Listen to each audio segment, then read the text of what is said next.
Raghuvansh convent school online classes. Dear students, previous class में हमने tissues के बारे में पढ़ा था। टिश्यूज कौन से? प्लांट टिश्यूज, ठीक है। या फिर इसके ऐसे कि इनको मतलब कि टिश्यूज में क्या था हमारा, पहले हमारे प्लांट टिश्यूज थे, ठीक है, और उसके बाद में हमने अब हम पढ़ेंगे क्या, एनिमल टिश्यूज के बारे में, ठीक है। तो प्लांट टिश्यूज में मैंने थोड़ा सा आपको इस तरह से बताया था कि मतलब ह्यूमन बॉडी से रिलेट करके बताया था, लेकिन वो हम वहां पे बात कर रहे थे प्लांट टिश्यू की ही, उसको ह्यूमन की बात नहीं कर रहे थे। अब एनिमल की बात तो हम अब करने वाले हैं। ऐसे कि हमने जो बात की थी वो मैरिस्मेटिक टिश्यूज की थी, तो मैंने आपको ये बोला था कि ऐसा ह्यूमन बॉडीज में वहां पे हो सकता है, यहाँ पे ग्रोथ होती है, बिल्कुल। लेकिन हम बात कर रहे थे वहां पे किसके बारे में? पौधों के बारे में। मैरिस्मेटिक टिश्यू कहाँ पे होता है? जहाँ पे ग्रोथ की बात होती है, वहां पे मैरिस्मेटिक टिश्यूज की बात होती है। और दूसरी बात होती है कहाँ पे? परमानेंट टिश्यू, मतलब जहाँ पे ग्रोथ हो चुकी है, मतलब पौधा जहाँ पे ग्रोथ कर चुका है, तो वहां पे वो अपने आप वहां पे कौन सा टिश्यू मिलेगा हमको? वहां पे परमानेंट टिश्यू मिलेगा, ठीक है। अब ये बात तो वहां पे हो चुकी है। अब हम बात करने वाले हैं उसके अलावा हमने इसके बारे में और भी देखा था कि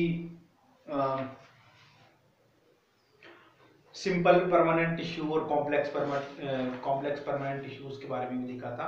अब हम पढ़ने वाले हैं एनिमल टिश्यूज के बारे में। तो सबसे पहले एनिमल टिश्यूज में आता है हमारा क्या है? एपिथेलियल टिश्यू, ठीक है। एपिथेलियल टिश्यू क्या होता है? एपिथेलियल टिश्यू एक्चुअल में क्या आपको कवर करता है? द कवरिंग और protecting tissue in animal bodies और एपिथेलियल टिश्यू, मतलब ये कि जो कवर करता है और प्रोटेक्ट करता है एनिमल्स में, उसको हम क्या बोलते हैं? एपिथेलियल टिश्यू बोलते हैं। Epithelial covers most organs and cavities with in the body, मतलब पूरी बॉडी को कवर करता है, बचाता है किससे? कैविटीज से और बाकी अन्य तरह की, मतलब ये सुरक्षा देता है हमको, कहने का मतलब। It also form a barrier to keep different body system separate. और क्या करता है? ये बॉडी को भी सेपरेट बनाता है। मतलब क्या है कि ये दो उंगलियां हैं, उनको सेपरेट बनाना है, तो क्या इन दोनों को अलग अलग डिवाइड कर दिया, ठीक है। इन दोनों को अलग अलग डिवाइड कर दिया, इन दोनों को कर दिया, इन तीनों को कर दिया, इन पांचों को कर दिया, है ना। अगर ये डिवाइड नहीं होती तो वो एक ही हो जाती, फिर इस तरह से हो जाती, ठीक है, समझे। तो ये तो हो गया क्या? एपिथेलियल टिश्यू, ठीक है। अब एपिथेलियल टिश्यूज की बात करते हैं, तो ये कहां पे होता है? ब्लड वेसल्स में होता है, लंग्स, एल्बोनी में होता है, where transmission of substance occurs through a second selectively permeable surface there are simple flat kind। मतलब क्या है कि अब हम बात करें इसके टाइप्स की, ठीक है। किसके टाइप्स की? एपिथेलियल टिश्यूज के टाइप की बात कर रहे हैं हम, ठीक है। समझना बात को। पहले हमने पढ़ा प्लांट टिश्यूज, प्लांट टिश्यू में हमने दो पढ़े, ठीक है, जो कि हमने पिछले दो लेक्चर्स में कवर किए। अब हम पढ़ रहे हैं एनिमल टिश्यूज के बारे में। तो एनिमल में चार तरह की टिश्यूज मिलते हैं हमको, ठीक है। और हम चार में से पहला पढ़ रहे हैं एपिथेलियल टिश्यूज, और एपिथेलियल में भी हमको चार तरह के टिश्यूज मिलते हैं, ठीक है। तो अब हम पढ़ने वाले हैं उन चार के बारे में। तो पहला जो है वो है का एक्वामोस,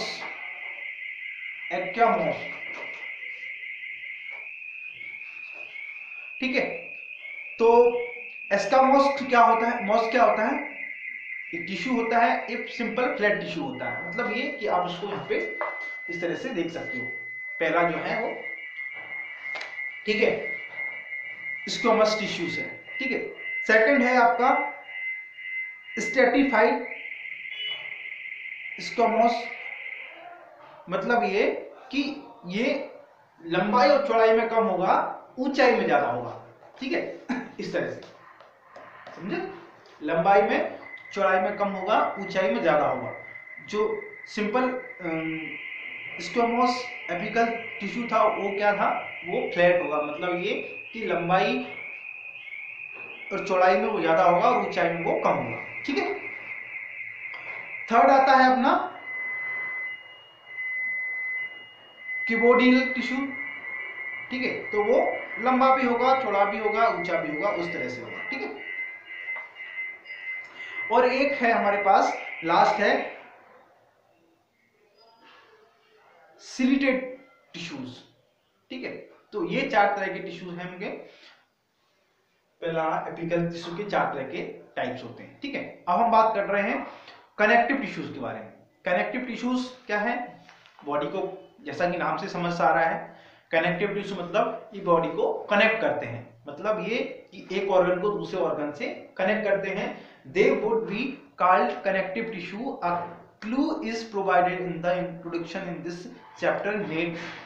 Let us look at the type of tissue in some more details. The cell of connective tissue are loosely spaced and embedded in the intercellular matrix. मतलब क्या है कि ये थोड़े से लचीले होते हैं, मतलब कि ये कनेक्टेड तो करते हैं लेकिन साथ में थोड़े लचीले होते हैं, जिससे कि हम एक ऑर्गन को हिला सकें। मतलब सपोज करिए कि इतने ज्यादा टाइट होते हैं कि हम मतलब एक ऑर्गन को दूसरे ऑर्गन से कनेक्ट करने के बाद इतना टाइटली कनेक्ट कर देते तो हम उसको हिला कैसे पाते।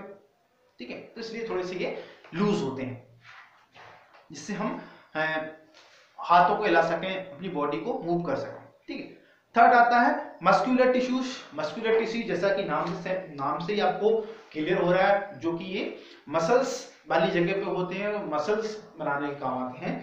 ठीक है, तो मस्कुलर टिश्यूज मतलब consist of elongate cells also called muscles fibers। उसको हम क्या बोल सकते हैं, muscles fiber भी बोल सकते हैं। This tissues is responsible for movement in our body। हमारी बॉडी के मूवमेंट में काम आता है, रिस्पॉन्सिबल होता है।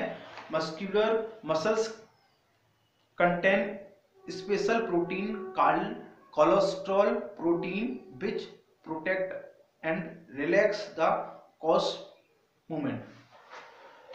कोलेस्ट्रॉल नाम का एक प्रोटीन होता है, जो स्पेशल एक प्रोटीन होता है, वो इनके काम आता है। ठीक है, वो इससे मिलकर बने होते हैं और इनकी वो हेल्प भी करता है। ठीक है, we can move some muscles and conscious will muscles present in our limbs move when we want them to and sleep when we so decide। such muscles are called voluntary muscles। समझ रहे, voluntary मतलब क्या होता है, जो अपनी इच्छा से काम करता है। ठीक है, स्वेच्छा से। ठीक, तो उसी तरह के मसल्स होते हैं। लास्ट है हमारा नर्वस टिश्यू। ठीक है, नर्वस टिश्यू। नर्वस टिश्यू क्या होते हैं, a cells past the ability to response to stimuli। However, cells the nervous tissue are highly specified for being stimulated and then transmit the stimulus very rapidly from one place to another within the body। मतलब ये कि जो nervous tissue होते हैं वो transportation के काम आते हैं। एक शरीर में एक जगह से दूसरी जगह हमको कोई चीज भेजनी है, स्टिमुलस अगर हमको भेजना है, ठीक है, तो हम वो किसके थ्रू भेजेंगे, मतलब शरीर किसके थ्रू भेजेगा, हम नहीं भेजेंगे, शरीर भेजेगा। तो शरीर बॉडी किस तरह से भेजेगी, वो नर्वस टिश्यूज के थ्रू वो एक जगह दूसरी जगह वो ट्रांसफर करेगी। ठीक है, the brain spinal cord and nerves R post of the nervous tissue. Brain, अगर ब्रेन को कोई जानकारी, ब्रेन जो होता है, ब्रेन को कोई इंफॉर्मेशन एक जगह से दूसरी जगह भेजनी है। सपोज है कि ब्रेन, मेरा ब्रेन है, ब्रेन को ये मैसेज पहुंचाना है कि मुझे इस हाथ को यहां से उठाकर यहां पे रखना है। ठीक है, तो ब्रेन क्या करेगा, जो नर्वस टिश्यूज हैं उनके थ्रू ये इंफॉर्मेशन इस हाथ तक पहुंचाएगा। ठीक है, क्लियर? और ये the brain, spinal cords and nerves are all composed of the nervous tissue. The cell of tissues are called nerve cells on neurons. A neurons consist of cells body with a nucleus and cryptoplasms from which longs of hair-like parts arise, and usually each nucleus was single longs part process called the axon and many short branches parts of called डेंट्रिस्ट। ये उसके आगे की बातें हैं, डेंट्रोस, न्यूरोस, axon, ये आपको next class में और अच्छे से पढ़ने को मिलेंगी, क्योंकि अभी हम इनके बारे में नहीं बात करते हैं। अभी हम न्यूरोस इसको समझते हैं, जो डायग्राम है हमारे पास उसको समझते हैं। ठीक है, ये डायग्राम, इस डायग्राम में आप देखोगे क्या है, न्यूक्लियस है, डेंड्रिट है, सेल बॉडी है, एक्सोन है, नर्व्स है, मतलब कि पूरा जो न्यूरॉन यूनिट है वो इसमें दिखाया हुआ है। ठीक है, तो यहाँ पे हमारा चैप्टर कवर होता है, फिनिश होता है।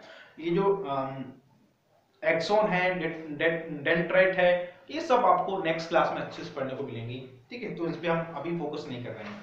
ठीक है, अभी यहाँ पे एक इंपॉर्टेंट चीज है, आपको ये देखिए, इस तरह से एक डायग्राम बना हुआ है, इसको आपको फिल करना है। ठीक है, और साथ में ये कुछ एक्सरसाइज है, तो उसके बारे में हम नेक्स्ट क्लास में बात करने वाले हैं। ठीक है, तो आज के लिए इतना काफी है। So thank you for the watching video and stay home, stay